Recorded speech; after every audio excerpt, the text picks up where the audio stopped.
औज़ुबिल्लाहिमिनश्शैतानिर्रजीम बिस्मिल्लाहिर्रहमानिर्रहीम रब्बि शरह ली सदरी व यस्सिर ली अमरी वहलुल उक़दतम मिन लिसानी यफ़क़हू क़ौली। अस्सलामु अलैकुम my dear students and colleagues. आइए अपना नेक्स्ट टॉपिक स्टार्ट करते हैं जिसका नाम है आइसोटोप्स। आइसोटोप्स बेसिकली क्या होते हैं? आइसो का मतलब होता है सेम और टॉप्स का मतलब होता है कंपोनेंट। तो आइसोटोप्स का मतलब हुआ सेम कंपोनेंट्स। तो आइसोटोप बेसिकली होते क्या हैं कि इसकी डेफिनेशन मैं बता दूं कि ऐसे एटम्स या ऐसे एलिमेंट्स जिनका एटॉमिक नंबर सेम हो, जिनका एटॉमिक नंबर क्या हो, सेम हो, atomic number same but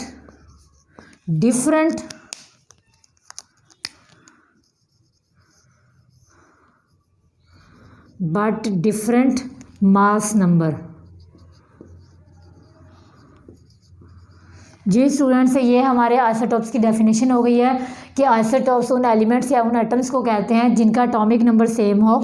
atomic number क्या होता है ये मैंने आपको स्टार्ट में बता दिया, जिसमें नंबर ऑफ प्रोटॉन्स, ठीक है, इनको कहते हैं हम एटॉमिक नंबर, जिसको हम किससे शो करते हैं, Z से शो करते हैं। मतलब ये नंबर ऑफ प्रोटॉन्स हैं, नंबर ऑफ प्रोटॉन्स जो हैं, number of protons atomic number को कहते हैं। उनके ऐसे एटम्स या ऐसे एलिमेंट्स जिनका एटॉमिक नंबर सेम हो, यानी कि नंबर ऑफ प्रोटॉन्स जितनी क्वांटिटी में या जितनी क्वांटिटी में वो हैं उतने ही रहें, उनको हम कहते हैं एटॉमिक नंबर। और उसके बाद बट डिफरेंट मास नंबर, लेकिन इनका मास नंबर जो क्या है वो चेंज होता रहे। अब मास नंबर को आपको पता है किससे शो करते हैं, हम A से शो करते हैं। और मास नंबर जो है वो इसका मीनिंग क्या होता है कि ये हमें बताता है number of protons plus number of neutrons.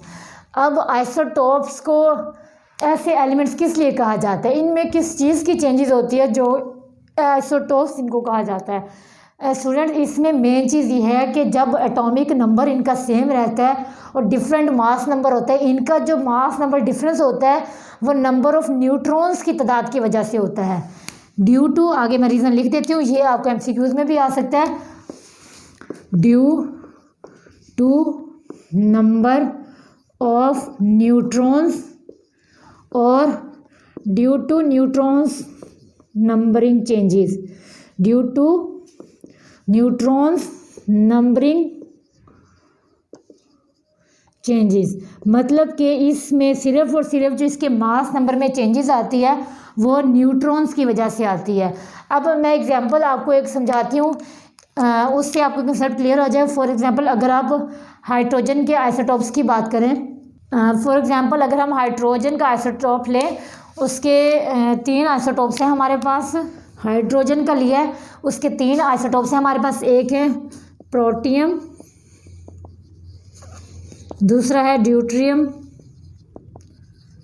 तीसरा है हमारे पास ट्राइट्रियम। ये हमारे पास 3 हाइड्रोजन के जो हैं वो क्या है, आइसोटोप्स हैं। अब मैं आपको इन तीनों पे ये जो आइसोटोप्स की डेफिनेशन है वो बताऊंगी कि वो किस तरह इस पर अप्लाई हो रही है या किस तरह वो हम समझ सकते हैं कि आइसोटोप्स क्या हैं। सबसे पहले अगर हम प्रोटियम्स को ले तो प्रोटियम्स में क्या होता है कि इसके न्यूक्लियस में हमारे पास क्या होता है कि इसके अराउंड तो हमारे पास एक ही इलेक्ट्रॉन होता है, इसके अराउंड हमारे पास एक ही इलेक्ट्रॉन होता है और इसके अंदर हमारे पास, इसके जो न्यूक्लियस में है हमारे पास एक ही प्रोटॉन होता है, ठीक है, एक ही प्रोटॉन होता है और इसके अराउंड एक ही इलेक्ट्रॉन्स होता है। और ये हमारे पास आ गया प्रोटियम का।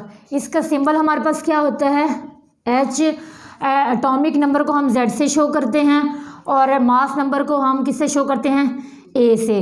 तो आप इसके सिंबल को लिख सकते हैं आइसोटोप्स में, तो वो आ जाएगा हमारे पास H1 और 1, ठीक है, क्योंकि मास नंबर हमारे पास क्या है, इसका एक ही होता है, तो इसलिए इसका एक आ गया।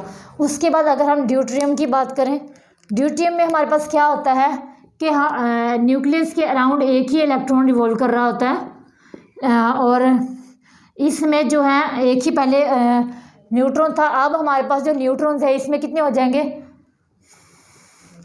2 हो जाएंगे।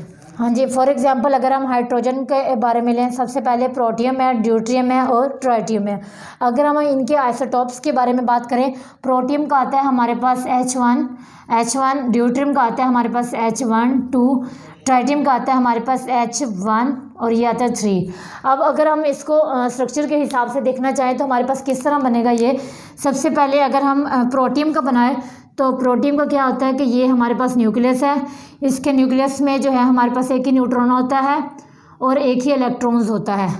जबकि ड्यूट्रियम में हमारे पास क्या होता है, इसके न्यूक्लियस में एक प्रोटॉन, एक न्यूट्रॉन और इसके अराउंड एक ही इलेक्ट्रॉन होता है, ठीक है। और अगर हम ट्राइटियम की बात करें तो इसमें 2 न्यूट्रॉन्स होते हैं हमारे पास, एक प्रोटॉन होता है और इसके अराउंड एक ही इलेक्ट्रॉन रिवॉल्व कर रहा होता है। ये हमारा हाइड्रोजन का कंसेप्ट क्लियर हुआ कि हाइड्रोजन में किस तरह उसके आइसोटॉप्स को डिफरेंट मास नंबर और एटॉमिक नंबर से वो डिस्क्राइब किया गया है। तो इसको मज़ीद एक्सप्लेन करेंगे हम अपने नेक्स्ट टॉपिक में। अगर आपको ये वीडियो पसंद आई हो तो इसको लाइक करें और अपने दोस्तों के साथ शेयर करें। तब तक के लिए अल्लाह हाफिज़।